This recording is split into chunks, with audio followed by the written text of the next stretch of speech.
वरून कुरकुरीत आणि क्रिस्पी, आतून अगदी टेस्टी आणि यम्मी इथे मी मटार नगेट्स बनवलेले आहेत. हे आपण छोट्या पार्टीसाठी तसेच आता मकर संक्रांतीनिमित्त आपण हळदी कुंकवाचा कार्यक्रम ठेवतो त्यासाठीही बनवू शकतो किंवा लहान मुलांच्या डब्यासाठी स्नॅक्स म्हणूनही आपण देऊ शकतो. तर नमस्कार, जया इंडियन रेसिपीज चॅनलमध्ये सर्वांचं खूप खूप स्वागत आहे. मटारचे नगेट्स बनवण्यासाठी या वाटीने बरोबर 1 वाटी ताजे मटार घेतलेले आहेत. याच वाटीने आता मी बाकीची सर्व साहित्य घेणार आहे. त्याच्यामध्ये 4-5 लसूण पाकळ्या, 1 हिरवी मिरची टाकलेली आहे. मिरची आवडीप्रमाणे कमी जास्त करू शकता. अर्धा इंच आलं अशा पद्धतीने कट करून टाकत आहे. आणि आता आपल्याला याची अगदी स्मूथ पेस्ट करायची आहे. तर बघा, अशा पद्धतीने इथे मी मटारची पेस्ट बनवलेली आहे. आणि ही जी पेस्ट आहे ना, ती अगदी स्मूथ बनवायची आहे. याच्यामध्ये अजिबात बारीक करताना पाणी घातलेलं नाही. इकडे मी कढईमध्ये 1 पळी तेल ओतलेलं आहे. त्याच्यामध्ये थोडेसे जिरे टाकलेले आहेत आणि याच्यानंतर आपल्याला याच्यामध्ये पाणी ओतायचं आहे. इथे मी 1 वाटी मटार घेतले होते ना, त्यासाठी इथे मी बरोबर 1.5 वाटी पाणी ओतलेलं आहे. इथं मी जेवढं रेशो किंवा प्रमाण सांगितलेलं आहे ना, तेच अगदी योग्य आहे. त्याच्याप्रमाणेच तुम्ही बनवून पहा. त्यानंतर अर्धा चमचा चिली फ्लेक्स, अर्धा चमचा ऑरेगनो टाकलेला आहे आणि त्याच्यानंतर जी आपण मटारची पेस्ट बनवून घेतलेली आहे ना, ती टाकायची आहे.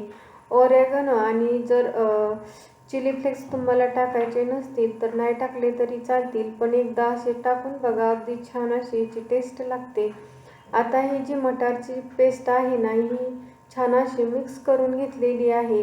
त्याच्यानंतर इथे मी थोडंसं मीठ टाकलेलं आहे आणि उकळी येईपर्यंत गॅसची फ्लेम फुल ठेवलेली आहे. त्यानंतर लो गॅसवरती हे जी मटारची पेस्ट आहे ना, ती थोडीशी शिजवून घ्यायची आहे. ती पेस्ट शिजत आहे तोपर्यंत इथे मी 1 छोटा बटाटा घेतलेला आहे आणि त्याची साल काढत आहे. याच्यामध्ये आपल्याला बटाटाही टाकायचा आहे. तर जेवढं प्रमाण घेतलेलं आहे ना, त्याच्यासाठी 1 असा मध्यम आकाराचा बटाटा घेतलेला आहे. आता आपल्याला हा बटाटा ना चांगला किसून घ्यायचा आहे. तर जी किसणी असते ना, त्याचं जे एकदम लहान होल असतं ना, त्यानेच आपल्याला हा बटाटा छान असा किसून घ्यायचा आहे. इथे मी डायरेक्ट पाण्यामध्ये हा बटाटा किसून घेत आहे, जेणेकरून हे किस आहे ना, तो काळा पडणार नाही.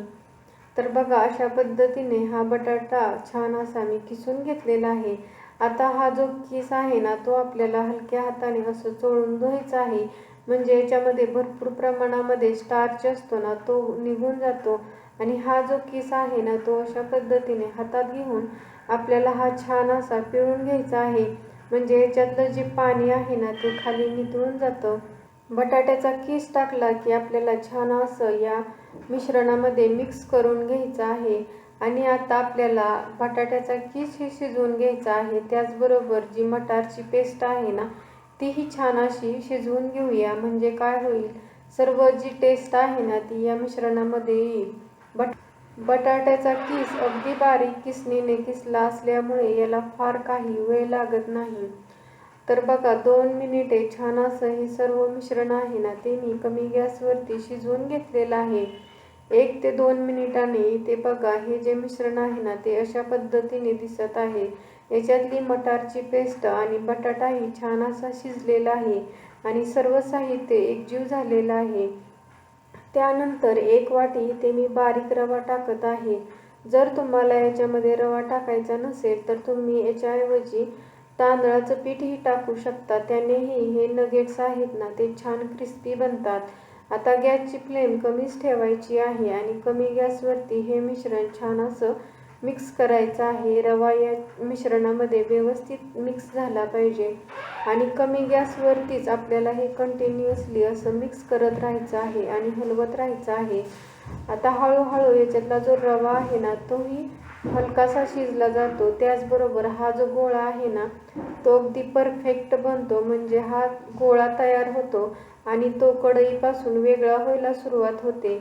तर बघा, अशा पद्धतीने आपण जसं कणिक तयार करतो ना, त्याच पद्धतीने हा गोळाही तयार झालेला आहे. तर अशा पद्धतीने व्यवस्थित असा आपला हा गोळा तयार झाला की समजायचं आहे की हे मिश्रण अगदी छान असं आपलं तयार झालेलं आहे. आता हे तयार झालेलं मिश्रण आपल्याला एका ताटामध्ये काढायचं आहे. तर इथे मी एक ताट घेतलेला आहे आणि त्याच्यामध्ये हा जो मिश्रणाचा गोळा आहे ना तो काढून घेतलेला आहे. आता हे जे मटारचं मिश्रण आहे ना ते आपल्याला छान असं गार करून घ्यायचं आहे. गरम असताना याला हात लावायचं नाही, थोडंसं गार करून घ्यायचं.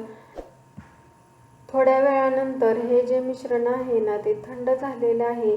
आता अशा पद्धतीने आपण हातामध्ये घेतलं ना तर हे अजिबात हाताला चिकटत नाही.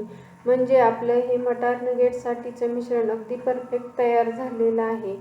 आता मी हातामध्ये अशा पद्धतीने गोळा घेतलेला आहे आणि आपण थोडीशी कणिक मळतो ना त्या पद्धतीने हा गोळा घेऊन आपल्याला स्मूथ करायचा आहे, जेणेकरून आपण जे मटारचे नगेट्स बनवणार आहे ना त्याच्यावरती चिरा जाणार नाहीत किंवा असे फुटणार नाहीत. तर सुरुवातीला हा जो गोळा घेतलेला आहे ना तो अगदी मी स्मूथ बनवून घेत आहे आणि त्याच्यानंतर अशा पद्धतीने लांबट रोल करून घ्यायचे आहेत. मटारचे नगेट्स अगदी टेस्टी लागतात. तुम्ही एकदा अशा पद्धतीने नक्की बनवून पहा आणि एकदा बनवले तर आपण ते महिनाभरही स्टोअर करून ठेवू शकतो. तर बघा अशा पद्धतीने मी लांबट रोल करून घेत आहे. आता हा जो रोल आहे ना तो जास्त बारीकही करायचा नाही किंवा जाडही करायचा नाही. त्याच्यावरून मी थोडंसं कॉर्नफ्लॉवर टाकलेलं आहे. कॉर्नफ्लॉवर टाकलं म्हणजे काय होतं, हे ज्यावेळेस आपण तळण्यासाठी तेलामध्ये टाकतो ना त्यावेळेस हे फुटत नाही. त्यामुळे नक्कीच याच्यावरून कॉर्नफ्लॉवर टाका आणि अशा पद्धतीने हा जो लांबट रोल आहे ना तो आपण कट करून घ्यायचा आहे.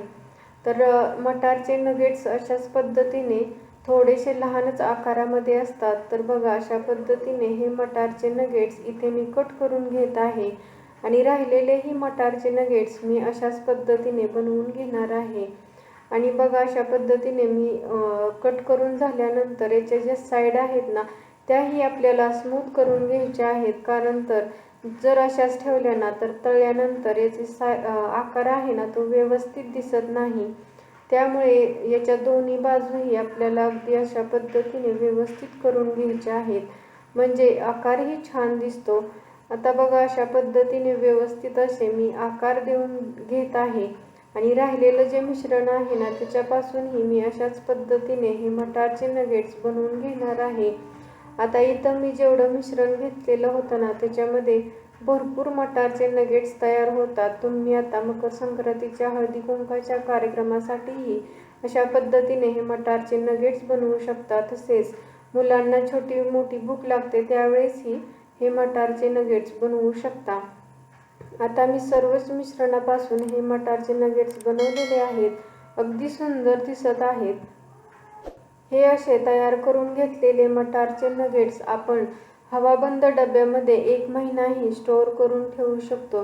हे अशा पद्धतीने बनवून घेतले की एखाद्या हवाबंद डब्यामध्ये ठेवायचे आणि फ्रीजरमध्ये आपण हे 1 महिना छान असे ठेवू शकतो.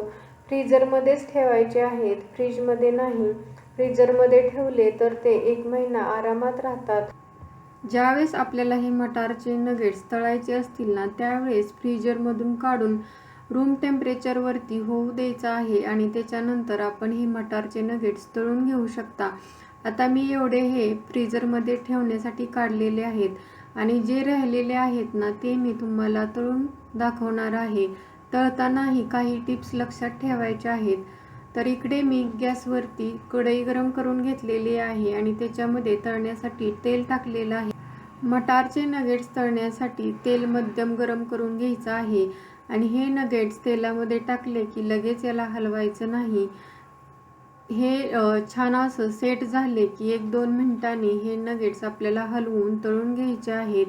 गॅसची फ्लेम कमी ठेवली तर हे नगेट्स आतमध्ये तेलामध्ये फुटू शकतात आणि जर फुल गॅसवरती तळले ना तर हे वरूनच असे सोनेरी होतात किंवा करपू शकतात, पण आतून व्यवस्थित होत नाहीत. त्याचबरोबर फुल गॅसवरती तळल्यामुळे हे वरून असे क्रिस्पी होत नाहीत. याच्यातले बबल्स कमी झाले आणि याच्यावरती असा गोल्डन कलर आला की समजायचं आहे की हे मटारचे नगेट्स अगदी परफेक्ट तळलेले आहेत. आता हे तेलामधून काढून घ्यायचे आहे. तेलामधून काढताना याच्यातलं अतिरिक्त तेल अशा पद्धतीने निथळून घ्यायचं आहे. इथे बघा अगदी सुंदर असे हे मटारचे नगेट्स तळलेले आहेत. त्याचबरोबर हे अजिबात तेलामध्ये फुटलेले नाहीत. अगदी परफेक्ट आपले हे मटारचे नगेट्स तयार झालेले आहेत. ते मी सर्व मटारचे नगेट्स एका चाळणीमध्ये काढलेले होते आणि इथे मी आता त्याच्यावरून थोडीसा पिरी पिरी मसाला टाकत आहे. जर तुम्हाला टाकायचा नसेल तर नाही टाकलं तरी चालेल. इथे माझ्याकडे होता म्हणून मी टाकलेला आहे. या मसाल्याने हे जे नगेट्स आहेत ना ते आणखीच टेस्टी होतात. हे नगेट्स आपण टोमॅटो सॉस, टोमॅटो केचप बरोबर खाऊ शकतो. खूप टेस्टी लागतात आणि वरून बघा अगदी क्रिस्पी हे मटारचे नगेट्स झालेले आहेत. तुम्हाला व्हिडिओ आवडला तर लाईक करा, शेअर करा आणि चॅनलवरती नवीन असाल तर प्लीज चॅनलला सबस्क्राईब करा. पुन्हा भेटूया अशाच नवीन रेसिपी बरोबर. तोपर्यंत मस्त खा, हेल्दी राहा. नमस्कार.